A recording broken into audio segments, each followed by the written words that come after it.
Joining me now from London is writer and broadcaster Esther Krakue. Esther, good evening to you. The Unite the Kingdom march in London at the weekend was massive. Depending on who you listen to, there were between 100,000 and 1 million people on the streets. I know that's quite a divergent number, but somewhere around there. What were they protesting about, and how has Prime Minister Keir Starmer responded? Well, they were basically protesting against what they see as an assault on their own country, pride in Britain and British values, British history, pride in our institutions, and what it feels like an attack on free speech. A lot of them were also incensed by mass levels of immigration, both legal and illegal, which nobody asked for, really.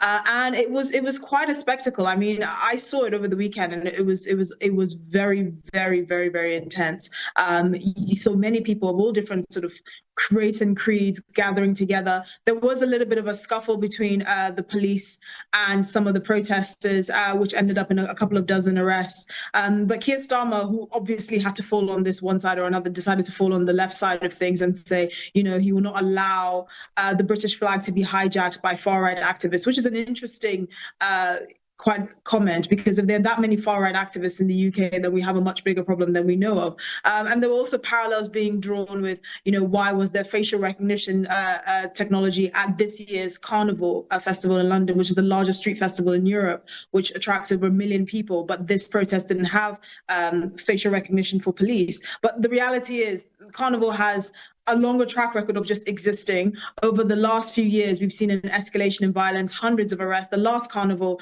a few weeks ago had over 500 arrests. Last year, a mother was brutally stabbed in front of her own child at Carnival. So to compare that with this kind of new upstart public movement for what many people see is you know, to take back their country is quite, I think, unwise. I wanted to show you these comments from Elon Musk. He addressed the crowd via video link. Have a listen. Violence is going to come to you. You will have no choice.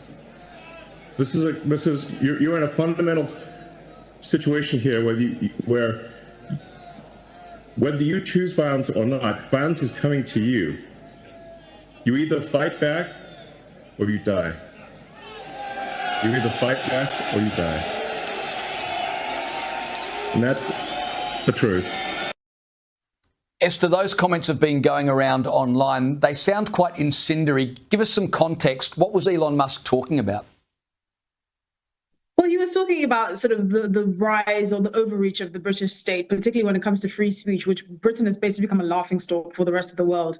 And he's basically arguing that you need to fight back against these institutions that are trying to take away a fundamental right. It's a bit interesting to look at it, because we had Peter Kyle, who's the new business secretary, on Sky News here in the UK, talking about how incendiary and a bit odd his comments were. Now, Elon Musk of yesterday, when he was still backing Donald Trump and seemed to be a significant part of the US administration, which we can draw many parallels here with the Reform UK, that note would have hit differently to now that he's estranged from the US government, which seems to many people to be the only bulwark to stand against kind of the woke and promote freedom of speech.